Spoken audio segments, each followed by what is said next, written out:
Dear student, my next topic is evaluation of real integral of the type 0 to 2 pi f of cos theta sin theta. cos और sin की term में होगा d theta and minus infinity to infinity f x और x की term में होगा.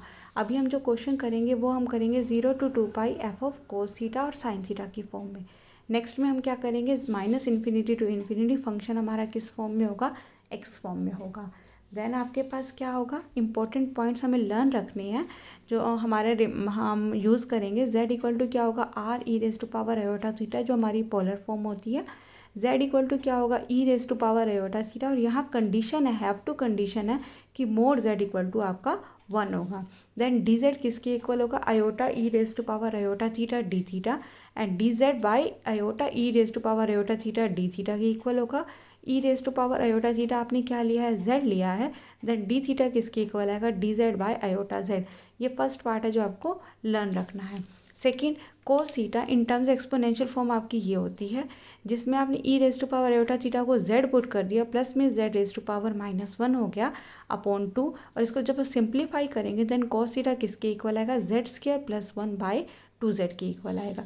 Similarly आपको next term क्या याद रखनी है, sine theta in terms exponential form होती है आपकी ये, जिसमें e raise to power iota theta को क्या पुट कर दोगे, z minus z raise to power -1 upon 2 iota. जब आपको इसको सिंप्लीफाई करेंगे तो आपके पास sine theta in terms exponential form का आएगी z square -1 upon 2 iota z. In terms को लर्न रखना. और क्या है, फर्स्ट लास्ट टर्म में क्या, मोड z इक्वल टू 1 आपका लर्न रखना है आपने. नेक्स्ट आपको क्वेश्चन प्रूव क्या करना है, हम जो इस सारी पॉइंट्स यूज़ करेंगे वहाँ वो कहाँ यूज़ करेंगे, हम इस क्वेश्चन में यूज़ करेंगे. आपके पास क्या है, इवेल्यूएट करना है आपको क्या, 1 upon 5 minus 4 cos theta d theta. और आपको लर्न क्या रखना है, सबसे पहले डी थीटा किसके इक्वल है, d z by iota z. Then cos theta किसके इक्वल है, z square plus 1 by 2z and mod z किसके इक्वल है, 1 के इक्वल है. हम 1 बाय 1 ये सब्सिट्यूट करेंगे कहाँ, अपने क्वेश्चन में. 0 to 2 पाई है, जब हम इसको z फॉर्म में कन्वर्ट कर देंगे तो ये किस में कन्वर्ट हो जाएगा, क्लोज कर्व में कन्वर्ट होगा. 1 upon 5 as it is -4 cos theta के प्लेस पे आप पुट कर देंगे z square plus 1 by 2z और dz. देन आपने क्या करना है, और डी थीटा के प्लेस पे क्या पुट कर दोगे, आप डी थीटा के प्लेस पे पुट कर देंगे d z by iota z. ये आ गया d z by iota z. Then हम इसको सिंप्लीफाई करेंगे. कैसे सिंप्लीफाई कर रहे हैं, नीचे एलसीएम लोगे तो 2z आ जाएगा, ये 10z हो जाएगा -4z स्क्वायर -4. ये आ गया d z by iota Z है.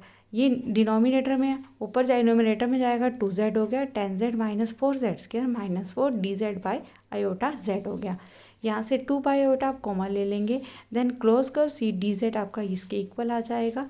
देन आप क्या करेंगे, माइनस कॉमन लेंगे तो आपके पास क्या बनेगा, 4z स्क्वायर -10z प्लस में 4 बन गया.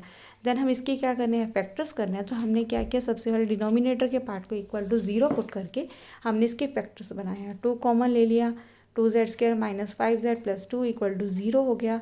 देन आपने क्या किया, 2z इसको आप फैक्टर्स करोगे तो -4z -z प्लस 2 हो गया.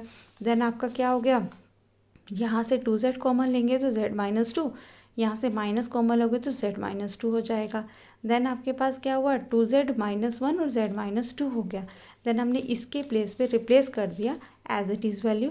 और यहाँ पर हमें ध्यान रखना है क्या, कि हमारे पास हमेशा z की यहाँ की टर्म क्या होनी चाहिए, 1 होनी चाहिए. इसलिए हम क्या करेंगे, 2 कॉमन लोगे तो 2 आपका बाहर आ जाएगा इंटीग्रेशन से, क्योंकि कांस्टेंट पार्ट है. तो आप इसको जब सिंप्लीफाई कर रहे हैं तो आपके पास क्या आएगा, z -1/2 और z -2 हो जाएगा आपका. देन हम क्या करते हैं, पोज निकालते हैं. पोज आप कौन से निकालते हो, आप पोज निकालते हो डिनोमिनेटर के पार्ट को इक्वल टू 0 पुट करते हो.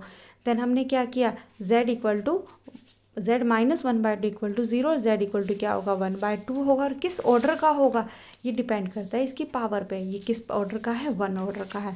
Similarly z -2 equal to 0, z किसके इक्वल होगा, 2 के. ये हमारा सेकंड पोल होगा जो किस ऑर्डर का है, 1 ऑर्डर का है.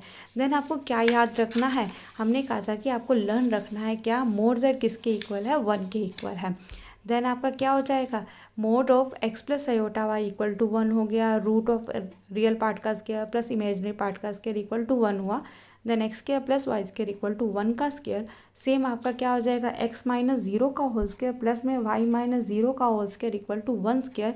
जनरल इक्वेशन क्या होती है सर्कल की, x माइनस ए का whole square plus y minus b का whole square equal to r square. Then हमने जब कंपेयर किया ए के प्लेस पे 0 है, बी के प्लेस पे 0 है, आर के प्लेस पे 1 है, तो a equal to 0, b equal to 0, r equal to 1। Then हमने एक सर्कल ड्रॉ कर दिया। हमने चेक करना है क्या कि कौन सा लाई करता है कौन सा लाई नहीं करता है। यहाँ देखिए z इक्वल टू क्या था, 1/2 था, जो हमारा डिनोमिनेटर का पार्ट था यहाँ पर। तो हमने क्या किया, z के प्लेस पे x plus iota y put किया, 1/2 plus 0 iota, x equal to क्या हो गया 1/2, y इक्वल टू 0। सेम हमने क्या किया, z माइनस 2 इक्वल टू 0, तो x plus iota y equal to 2 plus 0 iota, x equal to 2, y equal to 0। तो हमने देखा कि 1/2 0 तो यहाँ लाई कर रहा है, बट 2 हमारा सर्कल से बाहर जा रहा है, तो रेजिडियम उसी के लाई जो फाइंड आउट करते हैं जो सर्कल के अंदर हो या ऑन दी सर्कल हो। तो अदरवाइज अगर बाहर की साइड लाई कर रहा है तो हम उसकी वैल्यू क्या रखेंगे, 0 रखेंगे।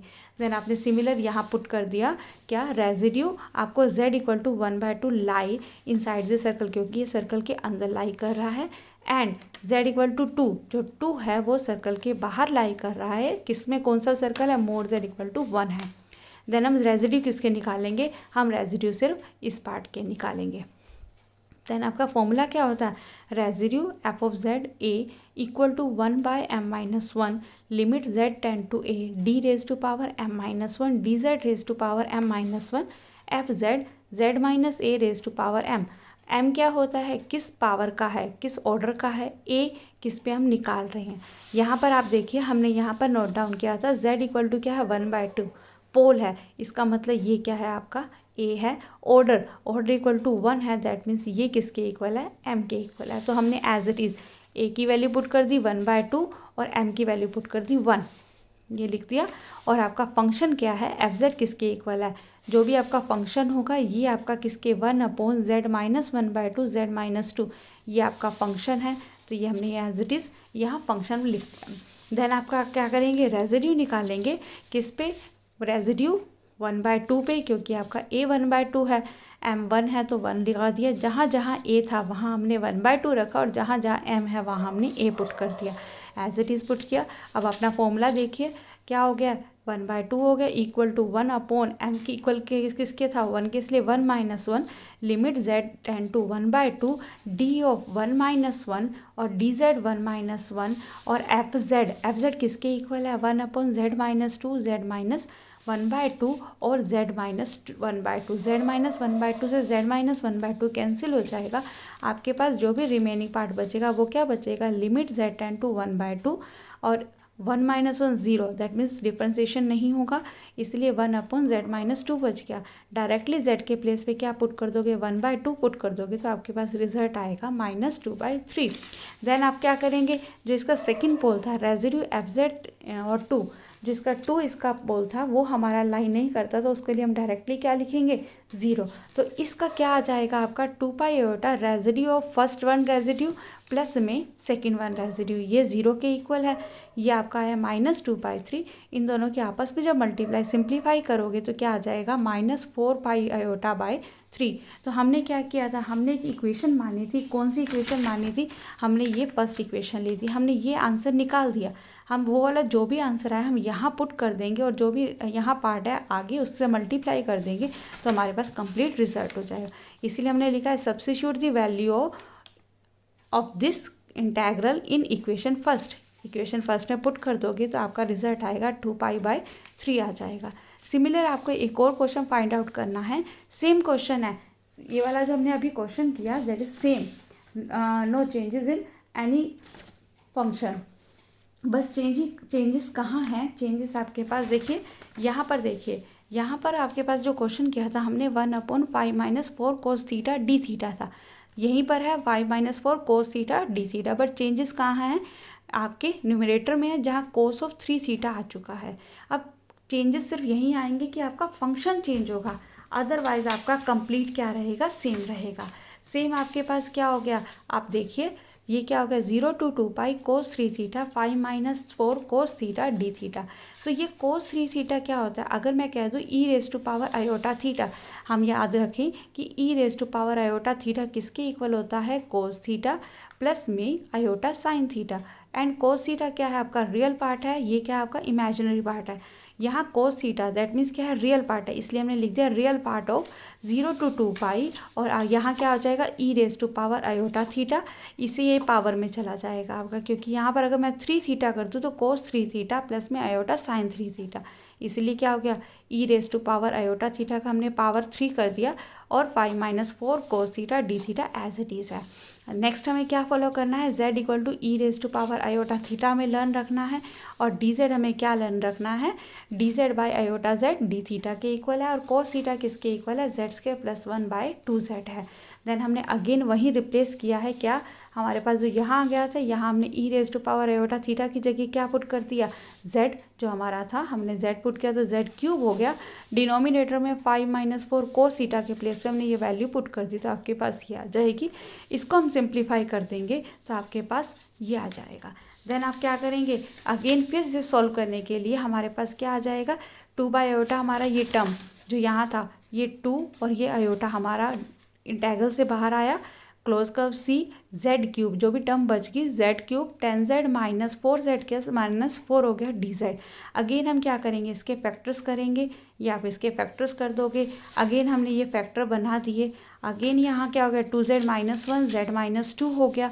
अगेन आपको क्या करना है, z की जो भी यहाँ टर्म होते हैं या 1 होना चाहिए तो इसके लिए हमें 2 कॉमन लेना पड़ा तो z - 1/2 z - 2, यहाँ से आपके पास क्या आएगा -1/2 आयोटा बन जाएगा। हमने इस टर्म को क्या मान लिया, I1 ले लिया और फर्स्ट इक्वेशन ले ली। I1 किसके इक्वल होगा, close curve c z cube by z -1/2 z - 2 d z हो गया। अगेन आपके पास कंडीशन हमारे पास ये हैव टू कंडीशन है कि हमें लेकर चलना है, मोड z इक्वल टू 1 है, वही हुआ x प्लस आयोटा y का मोड इक्वल टू 1 हुआ, root of x square plus y square real part का स्क्वायर प्लस इमेजिनरी पार्ट का स्क्वायर इक्वल टू 1 हुआ। यहीं से हमने सर्कल बनाया, अगेन हमने सर्कल बना दिया और हमें पता चल गया कि हमारा सर्कल कहाँ कहाँ से पास कर रहा है, 1 1 -1 और -1 से पास कर रहा है। हमने फाइंड आउट किया, हमने क्या किया, पोल्स निकालना है तो डिनोमिनेटर के पार्ट को इक्वल टू 0 पुट किया, फर्स्ट वन ये देन ये यहीं कर दिया हमने, z - 1/2 equal to 0 z equal to 1/2। Again आपके पास पॉइंट आ गया z इक्वल टू 1/2 और y equal to 0 and same आपके पास आ गया z इक्वल टू 2 और x equal to 2 y equal to 0 आया।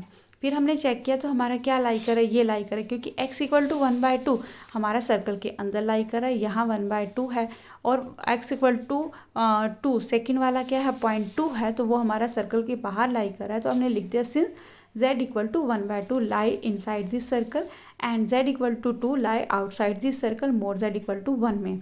तो z इक्वल टू 1/2 आपका पोल है तो हमने इसको ए डी नोट कर दिया। किस ऑर्डर का है, यहाँ पर देखिए पावर क्या है आपकी 1 पावर है तो m किसके इक्वल है 1 के इक्वल है। फंक्शन आपका क्या है z क्यूब, यहाँ आप चेक करेंगे तो आपका फंक्शन है z cube upon z - 1/2 z - 2, same आपके पास आ गया z cube upon z - 1/2 z - 2। Then आपका रेजिड्यू का ये फॉर्मूला है, बिना इसके आप कोई भी काम नहीं सॉल्व कर पाएंगे, इसलिए रेजिड्यू के फॉर्मूले को आपको लर्न रखना है। देन a के प्लेस पे पुट क्या कर दोगे 1/2 और m के प्लेस पे आप पुट कर दोगे 1, फंक्शन के प्लेस पे वो ये z क्यूब अपॉन दिस हमने रिप्लेस कर दिया, जो भी हमारा रिमेनिंग पार्ट बच गया ये आ गया कैंसिल आउट होने के बाद। देन हमने z के प्लेस से 1/2 पुट किया तो -1/12 बन गया। देन हमारा सेकंड वाला जो लाइन नहीं करता वो किसके इक्वल है 0 के इक्वल है। देन I1 क्या हो जाएगा 2π आयोटा, क्योंकि हमारा क्या होता है दो रेजिड्यू हैं, दोनों रेजिड्यू का सम को हमने किससे मल्टीप्लाई करना है 2π आयोटा से, तो ये first residue plus second residue और फर्स्ट रेजिड्यू की वैल्यू क्या आई है -1/12, सेकंड रेजिड्यू हमारा लाइन नहीं करता इसलिए 0 आ गया। इसको सिंप्लीफाई किया तो हमारा ये रिजल्ट आ गया। I1 की वैल्यू हमने सब्स्टिट्यूट कहाँ किया, अपने फर्स्ट इक्वेशन में सब्स्टिट्यूट किया और किससे मल्टीप्लाई किया -1/2 आयोटा से, देन मल्टीप्लाई करके आपके पास रिजल्ट आ गया π/12। होप सो आपको ये कंसेप्ट क्लियर हो गया हो। Then please like my video, share with your friends and subscribe my channel.